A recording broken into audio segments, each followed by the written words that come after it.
back to Cindy's library. This is Cindy. Apologize, this is a bit late, but Saturday was filled with many things, so I didn't get to filming on Saturday. But I am here today, so let's get to what I read last week. First of all, Navigating Legal Issues in Archives. This is by Menzi Behrno-Kloot. I'm probably saying that wrong and I apologize. But this is the next book I did for studying about archives. And in here we talk about potential legal issues archives can run into. Now I skipped the part on copyright since I already did a whole book on that, but acquisitions and ownership legal issues and access and administration issues, all the issues. And the bottom line to a lot of it is the laws are so vague. You can't guarantee anything. An archive could easily be sued and they can say, well, the laws didn't say we couldn't do that. And the courts can come back and say you should have read our minds. So, main thing is to be aware, be careful, keep in touch with whatever legal counsel you have access to at your work. I also read The Tale of the Nutcracker by Alexandre Dumas. Now, I'm not remembering the E.T.A. Hoffmann Nutcracker and the Mouse King overly well, but from what I remember, Dumas's version pretty much follows that version, including Clara being called Marie originally. She still has a brother, although he's older, not younger. And lots of adventures with the Nutcracker and the story of how the Nutcracker became the Nutcracker. I would say, well, I'd have to read the E.T.A. Hoffmann one again to be sure. But I'd say probably the main one is more of tone. I mean, we're talking Dumas here. He can't help but make this quite the adventure. Whereas Hoffmann, if I'm remembering correctly, feels a bit more fairy tale-ish. But either way, excellent story. If you love the ballet and the music, you should totally read it and see how the original, I mean, it has the core of the story, but it's very different in a lot of ways too. And I read The Best Christmas Pageant Ever by Barbara Robinson, or book group. Yes. Now things might have been a bit different if Mrs. What's-Her-Name hadn't fallen and broken her leg. She basically is on every church committee. But she did, and while someone took the Ladies' Aid Society and someone took something else, our narrator's mother got stuck with the Christmas pageant, which wouldn't have ended up being such a big deal, except the Herdmans, a family of 6 who are the worst kids ever, kind of hijacked the pageant with rather unexpected and touching results by the end. I love this story, so glad I had a chance to read it again. Romancing Daphne. Daphne is the third of the Lancaster sisters. Much to Adam's dismay, in that since he married the first sister, Persephone, and since their father is not mentally competent, that means it's up to him. Now that Daphne is, 18, going out into society now, and so he has to go and do society too, which he hates. Fortunately, he can just scowl and growl at the whole world and terrify everyone since he's a dangerous duke.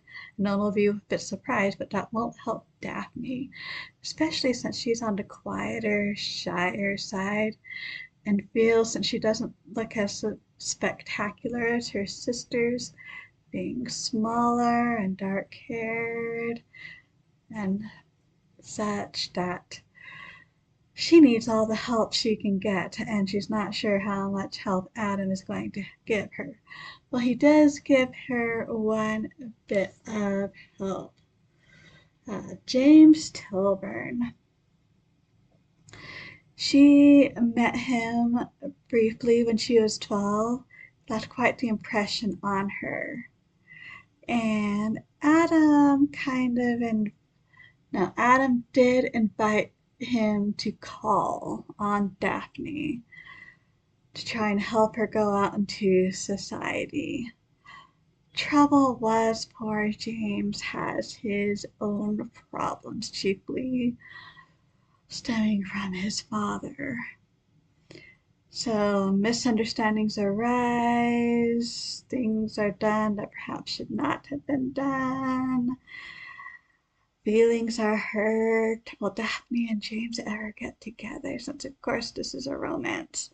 And they have to get together by the end, but how will they ever do that? Girl,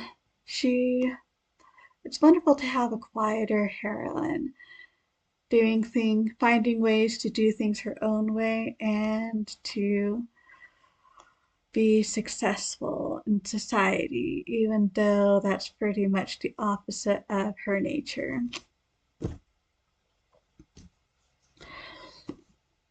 And James is a pretty good hero too once he gets over being an idiot.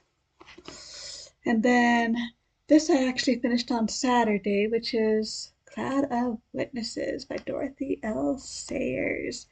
Lord Peter Wimsey is back with his manservant Bunter.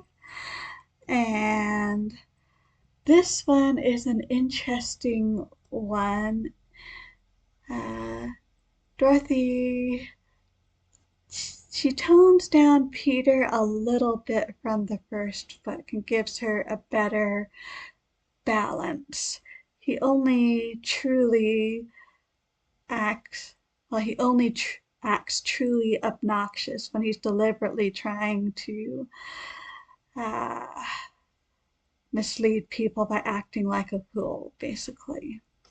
So he has a few instances where he needs to do this, because what happens is his brother, the Duke of Denver, Gerald, he's having a hunting party at this lodge, and the guy,